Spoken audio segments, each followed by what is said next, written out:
10 € offerts. Et votre premier pari remboursé en cash. Avec le lien en description et le code promo JDR10.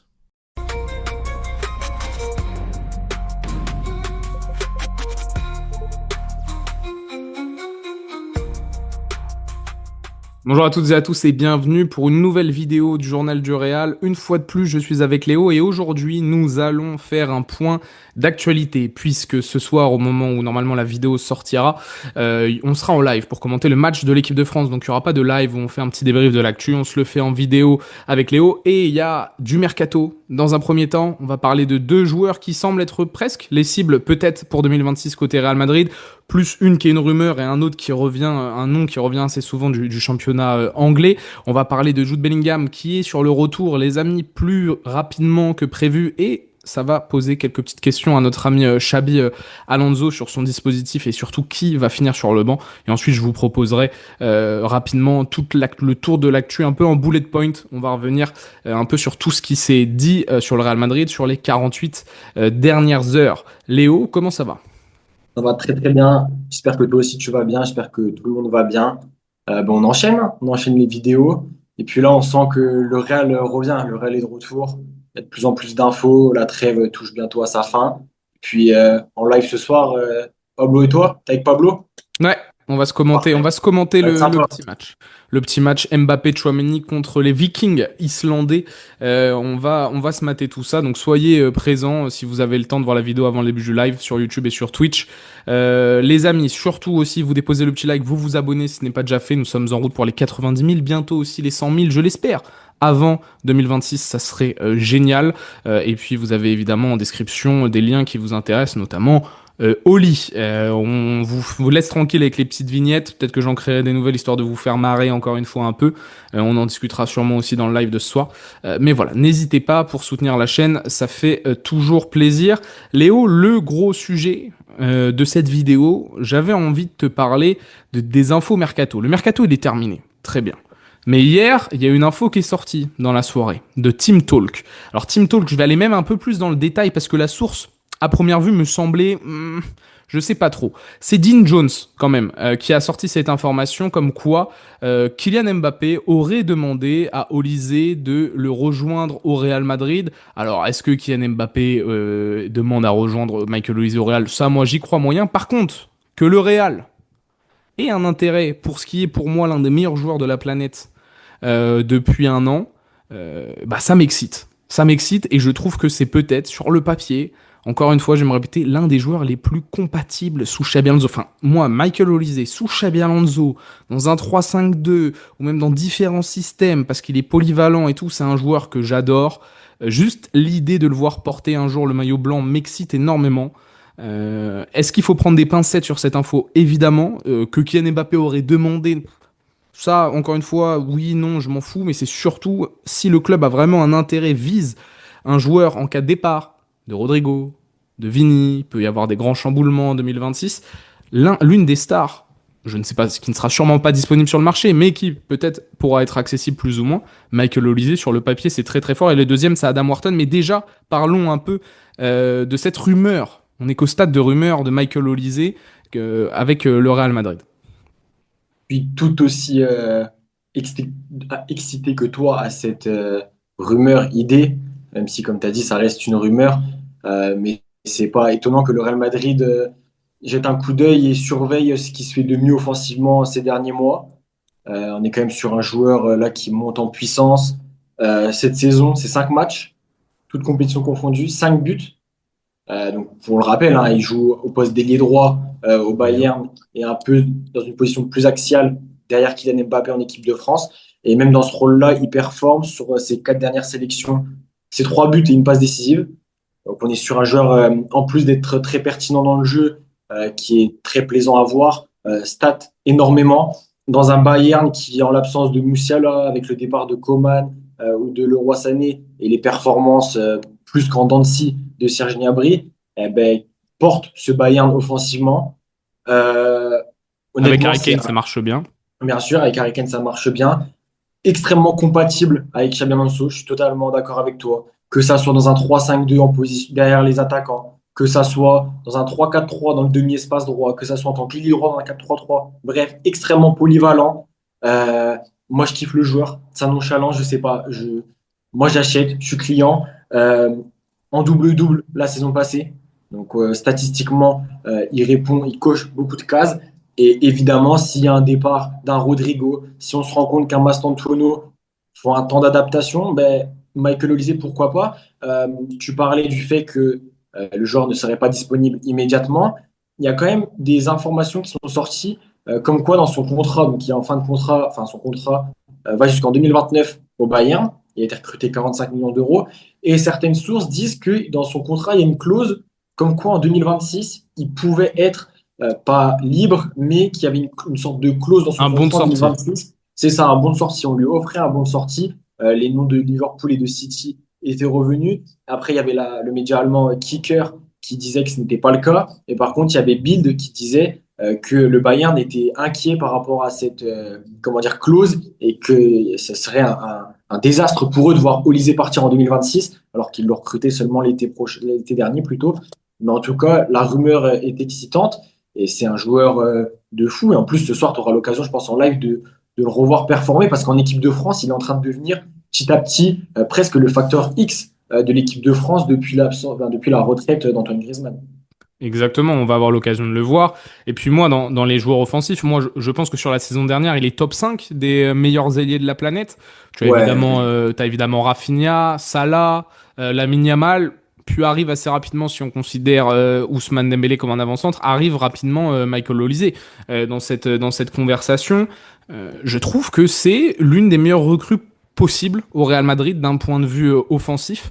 Pour les prochaines années, c'est un jeune joueur international français, anglais, qui a la double nationalité anglaise. C'est aussi pour cela que les clubs de première ligue en raffolent. C'était un peu une surprise de le voir signer au Bayern l'année dernière plutôt que dans un top club anglais, lui qui avait régalé du côté de Crystal Palace. Donc non, franchement, Michael Olise, au-delà d'une simple rumeur, c'est aussi un souhait. Moi, je profite de cette vidéo pour exprimer, les gars, Olise, c'est génial. Vraiment, ton si combat. on, Est-ce que c'est ton combat des prochains mercato? Voir un Olise au Real non, Madrid? j'en ai d'autres. J'ai Bastoni où je dois me battre déjà beaucoup. J'ai Hum, Olise, c'est vrai, dans le secteur offensif, c'est peut-être le joueur qui m'intéresserait le plus pour pallier l'un des départs, même si aussi je milite, attention Nico Paz en 2026, ouais. attention, solution peu chère, solution peut-être qui va se confirmer cette année comme un top player. Regardez les stats avancées de Nico Paz. Pour ceux qui disent que la Serie A, non, regardez les stats avancées du mec, c'est très très fort. Donc attention, mais Michael Olise, moi, je suis grand fan. Et puis l'autre cible de 2026, qui a été dans les rumeurs un peu même de ce mercato d'été 2025, c'est évidemment Adam Wharton. Il y a Mario Cortegana qui a sorti hier, qui avait deux joueurs qui avaient particulièrement été évoqués positivement au Real Madrid. C'était Adam Wharton et Keith Smith. Aucun profil n'a été validé et de toute façon, un achat aurait dépendu du départ de Dani Ceballos. Moi, comment j'interprète cette info? C'est qu'à mon avis, si Dani Ceballos était parti à l'Olympique de Marseille, attention, je pense que Keith Smith était probablement attendu du côté du Real, parce que dans le prix, ça a l'air de plutôt cocher Et certaines cases. Et j'ai vu passer aussi, je crois que ça vient de Sport, alors on prend ou on prend pas que Adrien Rabiot. On s'est marré, mais Adrien Rabiot a été proposé à l'Olympique de Marseille, justement dans le cadre du deal de Dani Ceballos. Donc voilà, comme quoi on se marre, de temps en temps on dit des conneries, mais putain, ça s'avère qu'il y a quand même eu pas des discussions, mais que le nom est sorti, entre guillemets. Et j'ai aussi Fabrizio Romano qui nous dit que le Real Madrid est intéressé par Adam Wharton. D'autres clubs le surveillent, mais attention, ça pourrait être l'un des gros sujets de 2026. Le Real Madrid a besoin d'un milieu de terrain, il aurait fallu le faire cet été, le marché était compliqué, Wharton c'était très cher, Angelo Stiller c'était une opportunité mais qui s'avérait aussi selon nos informations plutôt un peu trop cher au vu de comment les clubs de première ligue aiment vendre leurs joueurs. Je vous rappelle les prix de Marmouche et Kitike et puis tout le tralala ces dernières années, c'est assez scandaleux, même si pour certains ils valent leur transfert. Hein. Donc Wharton, Olise, c'est plutôt deux cibles qui me plaisent pour 2026. Wharton, c'est pas forcément celui sur lequel j'irai en premier. Si on veut vraiment un galactique, moi je pense que le Florentino Pérez move, ça va être Rodri, potentiellement. Avoir le prix, avoir l'état de forme, tout ce que vous voulez, mais ouais, attention à parce que Rodri, Rodri, c'est compliqué quand même. attention à Rodri quand même. Un ballon d'or, etc. Ça ressemble tellement à Florentino Pérez. Et voilà, Olysée, je suis grand fan. Non, franchement, les deux cibles de 2026, plus évidemment Ibrahima Konaté libre de tout contrat, William Saliba à voir. On peut avoir en Ah, c'est très 2026, sérieux. tu sais, un petite transition dans l'effectif parce que Xabi Alonso, est-ce qu'il aura vraiment envie de continuer avec Rodrigo Vini? Comment ça va se Bien sûr. passer? Comment est-ce qu'il va gérer aussi les milieux de terrain? Est-ce que Kamad, enfin, on peut avoir un vrai chantier de nouveau en 2026. Donc voilà pour le mercato et ces deux cibles intéressantes. Toi, Wharton, je sais que c'est un joueur qu'on t'en a déjà parlé, toi et moi. Bien sûr. Wharton, Steeler, parce que Steeler aussi, c'était sorti. Que cet été le nom avait été indiqué, mais qu'aucune offre et qu'aucun vrai mouvement vers un transfert avait été fait. Mais attention 2026. En mode, j'ai l'impression que le Ouais. Real se laisse cette année pour voir qui de Wharton, Steeler, est-ce qu'il c'est vraiment des top players ou est-ce qu'on ira définitivement sur un Galactique l'été prochain au milieu de terrain. Bien sûr, mais c'est cohérent de toute manière. De toute façon, Stiller, Wharton, Carlos Baleba, au milieu de terrain, dès qu'un gros club recherche un profil, c'est souvent ces noms-là qui reviennent, que ce soit en Première Ligue ou le Real Madrid. Donc c'est cohérent. Et puis voilà, le Real a quand même. Moi, j'avais vu l'autre fois un article qui disait, et c'était Pep Guardiola qui en parlait, chaque été, un club ou du moins une équipe doit au moins changer 25 à 30% de son effectif pour voilà, que le cycle tourne à chaque fois et qu'un entraîneur ait toujours les meilleures solutions. Là, le Real a changé, je pense, 30%, j'ai pas regardé, mais avec Tren, Carreras, Mastantuono. Euh, Que quatre joueurs et pas beaucoup de départs, je suis pas ouais, il sûr. n'y a pas eu beaucoup de départs. Il n'y a pas eu beaucoup de départs, en effet. Mais voilà, si là, tu recrutes, enfin, il y a eu ces 4 recrues cet été. Si l'année prochaine, comme tu as dit, tu prends un Konaté, tu prends un Adam Wharton, enfin, voilà, ce serait très cohérent. Voilà, Xabi Alonso qui règle la mire chaque mercato pour après, voilà, comme on en parlait dans la dernière vidéo, construire son équipe pour une dynastie, comme on en parlait. Mais ouais, il y a des rumeurs, des fois, tu les vois, tu grinces des dents un peu. Moi, perso, quand c'est Haaland, je grince des dents. Par contre, rumeur Michael Olise, moi je suis chaud, hein. Franchement, ce serait incroyable. Et même Adam Wharton, on en a déjà parlé, on avait fait une belle vidéo en plus, comparaison de Adam Wharton et Angelo Stiller. Et même Angelo Stiller, qui, via la Bundesliga, est un peu plus dans la confidentialité avec Stuttgart, alors que Adam Wharton, c'est la première ligue, c'est Crystal Palace, c'est peut-être à la fin une Coupe du Monde, s'il est récompensé d'une très bonne saison, même si il sera sûrement pas titulaire, mais voilà, c'est deux profils extrêmement intéressants et c'est pour ça que tous les clubs sont dessus. Et voir le Real quand même s'intéresser à des joueurs qui jouent dans des clubs de seconde zone. On l'a vu là avec Carreras, Benfica, Eisen à Bournemouth, ou là du coup Brighton, Stuttgart. Bah, c'est intéressant aussi parce que c'était pas dans les habitudes, je trouve, du Real qui voilà cherchait toujours des Des recrues stars. bling bling. Voilà. Et pour finir, Rodri, de ce que je vois, on est plus sur le déclin que le regain de forme et le vrai Rodri, hein. À voir, on va pas parler trop vite, mais À ça voir, m'inquiète. attention. Attention aussi. Et puis je vous rappelle, année de Coupe du Monde, le Real Madrid est généralement très actif. Les années enfin l'été, le mercato d'après Coupe du Monde, le Real Madrid a toujours une petite appétence pour cela. Le deuxième gros sujet, et au-delà que Xabi Alonso a été élu entraîneur de Liga. Les amis, on en a parlé en live hier tous les jours, hein. On est en live à 18h30, sauf cas exceptionnel comme il y a ce soir. Il va avoir un dilemme prochainement, c'est-à-dire que Jude Bellingham est de retour à l'entraînement avec le groupe, il participe à certaines séances, à du travail, on l'a vu sur le terrain aujourd'hui avec Vini, il y a des très belles photos qui sont disponibles notamment sur notre Twitter. Il se remet plus vite que prévu, c'est même les médecins du club qui sont obligés de le calmer pour pas que que tout le processus se fasse trop vite. Le Real Madrid est très précautionneux avec Camavinga, avec Jude Bellingham, avec Ferland Mendy et Hendrick qui sont les 4 joueurs blessés pour l'instant de l'effectif madrilène, mais notamment Jude Bellingham, dont le retour était prévu après la trêve d'octobre. Là, on parle d'un potentiel retour fin septembre pour le derby peut-être de l'Atlético contre l'Atlético de Madrid. Très intéressant, mais surtout, ça va poser une question.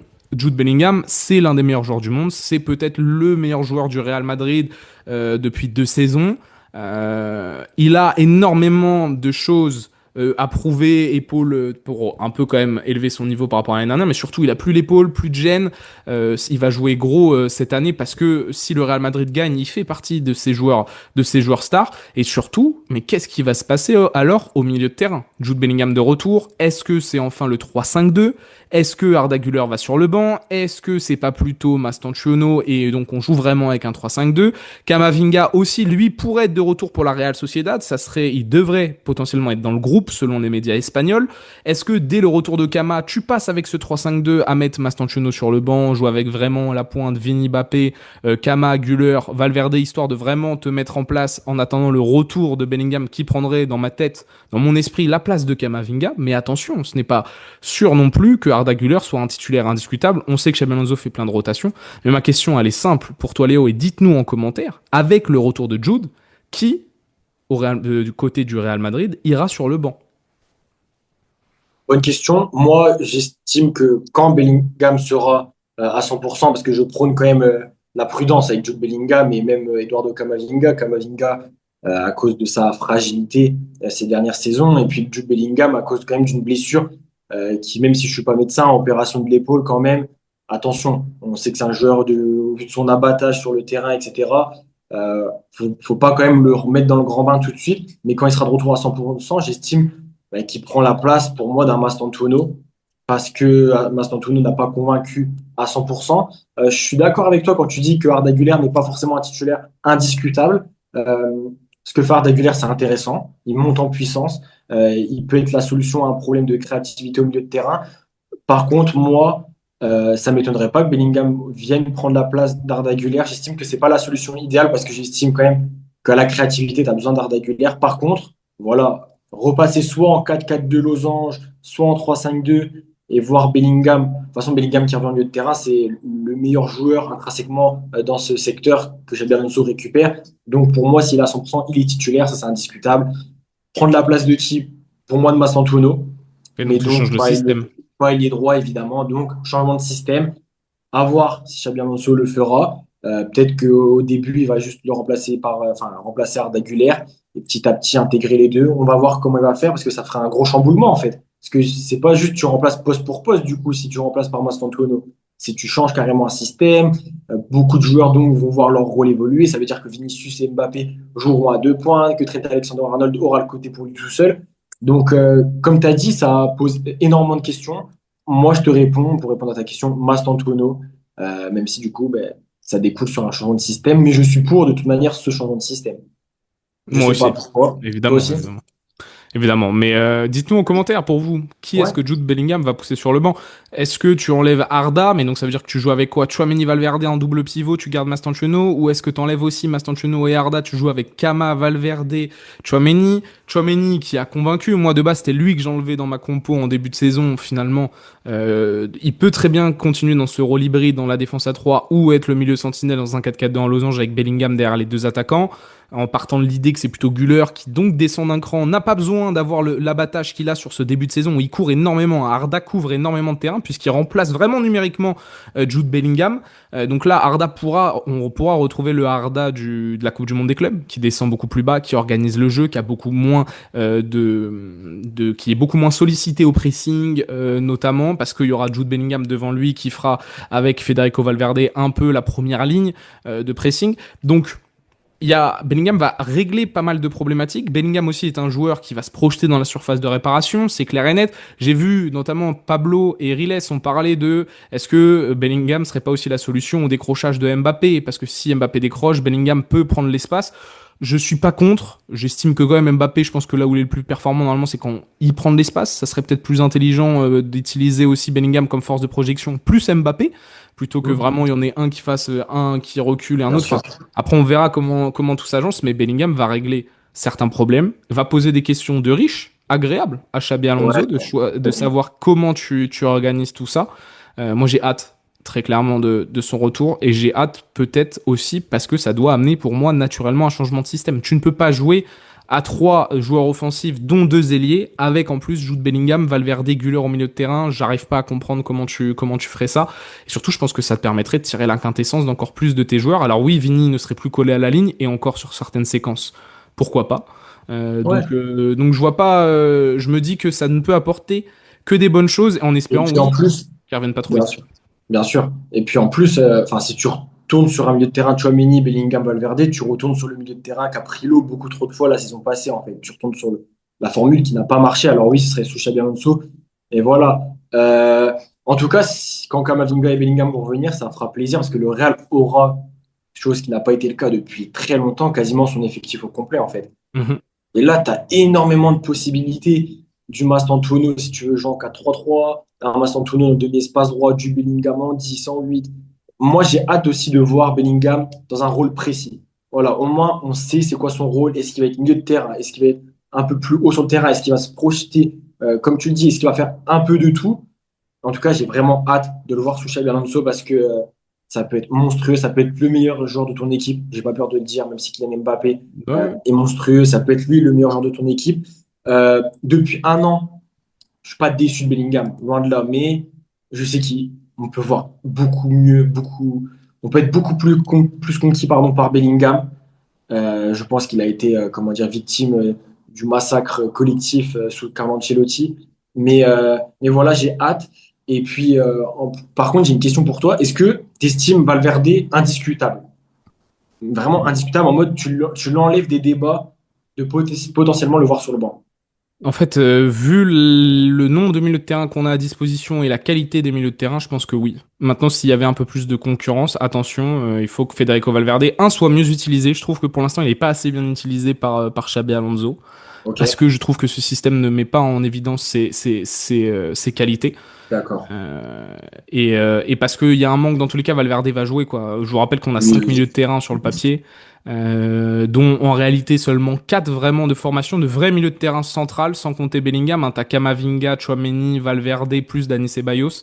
J'ai du mal à penser que Camavinga peut être meilleur que Valverde cette saison.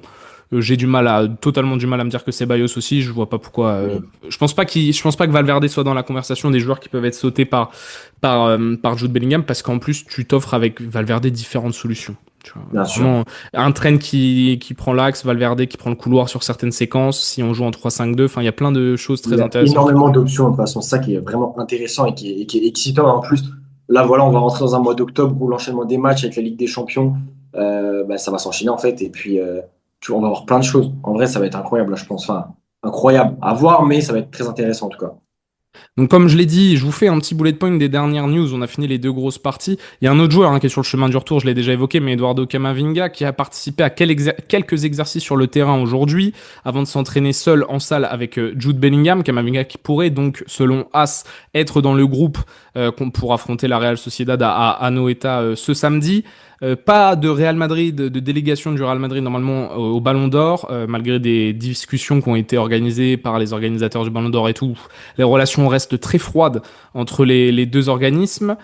Quoi d'autre? Fabrizio Romano qui nous dit qu'Antonio Rudiger n'a pris aucune décision, que le Real Madrid n'a pris aucune décision concernant l'avenir d'Antonio Rudiger, contrairement à certaines rumeurs. Bon, on est quand même plus sur une tendance je m'en vais à la fin de la saison avec David Alaba pour enfin faire, entre guillemets, le renouvellement de cette défense centrale du Real Madrid. Il y a Fabrizio Romano qui a drop une petite bombe, je trouve, hier. On aurait presque pu aussi en faire une information importante. Nico Paz? Non, alors Nico passe pour 2026, mais ça vous le saviez déjà si vous Oui, nous de toute suivez. façon. Mais voilà, il y a pas. Non, c'est Arda Güler.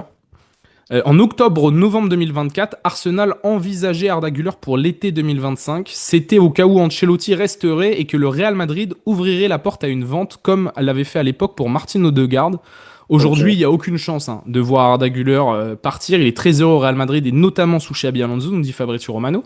Mais Arda Güler, Arsenal et tout, c'est vrai que peut-être que Xabi Alonso a éclairci l'avenir du jeune Turc du côté du Real Madrid et ça aurait pu C'est s'écrire dans sûr. un autre club. Hein. Ouais, c'est sûr, parce qu'en plus, là, la comparaison avec Odegaard, c'est quand même intéressant parce que quand Arda Güler enchaînait le bon et le moins bon, avait pas beaucoup de temps de jeu, moi, j'ai déjà eu cette analyse des fois de purée, ici, c'était un cas, une situation similaire à Martin Odegaard, tu vois, un excellent joueur, mais au Real Madrid, ça marchera pas. Bon, l'arrivée de Xabi Alonso change tout, évidemment, mais en vrai, c'est intéressant. C'est pas étonnant, en tout cas, qu'Arsenal soit positionné dessus. Enfin, aurait pu se positionner On aurait dessus, pu. Ouais, envisager quoi, à c'est ça, envisager exactement. peut-être un jour de se positionner dessus. Et donc c'est à peu près tout. Ouais, As qui nous dit qu'en gros Alaba et Rudiger quitteront le Real justement en 2026. Fabrizio Romano nous dit attention avec Rudiger, rien n'est encore sûr. Il aura de toute façon logiquement du temps de jeu cette saison, le défenseur allemand, même s'il est terrifiant, notamment je sais pas si vous avez vu avec l'Allemagne durant la trêve, mais il a été un peu terrifiant. David Alaba sera le troisième milieu de terrain cette saison. Le remplaçant naturel d'Aurélien Tchouaméni. Hein. Ceballos, Camavinga, Alaba seront nos 3 milieux de terrain remplaçants de rotation, entre guillemets. Et j'avais vu aussi, pour finir sur le mercato, que Mario Cortegana avait sorti hier l'information que Xabi Alonso, il est satisfait globalement, mais il estimait que 2 recrues supplémentaires étaient nécessaires, dont une liée à l'avenir de Rodrigo. Ça rejoint ce qu'on vous dit avec Wharton Olysée. Attention, ça faisait sûrement partie des priorités de Xabi Alonso, avec évidemment la défense centrale, mais ça, comme nous révèle José Félix Diaz de Marca, le dossier Ibrahima Konaté 2026, on est très bien avancé là-dessus, et sauf cas d'extrême retournement de situation, Konaté devrait potentiellement être un joueur en 2026 du Real Madrid, mais c'est long. On l'a vu avec Alphonso Davies, il y a des exemples dans le passé. Attention, une saison, c'est assez long. Merci beaucoup, Léo, de m'avoir accompagné pour ce petit point actu. On a été assez complet. Mettez-nous donc en commentaire qui ira sur le banc si lors du retour de Jude Bellingham, selon vous. Est-ce que vous êtes hype aussi pour Michael Olise? Ça nous intéresse. Le petit like et abonnez-vous si ce n'est pas déjà fait. Je le répète, je le martèle, mais ça soutient énormément la chaîne, les amis. Je vous fais des gros bisous. Puis à tout à l'heure pour le live pour ceux qui regardent. Et sinon, n'hésitez pas à mater en rediff parce que vous allez voir des petites réactions de Pablo et moi. On se marre toujours lorsqu'on commente les rencontres. Donc voilà. Et sinon, à très vite sur les réseaux sociaux, le site et surtout la chaîne YouTube Journal Journal. Ciao les gars.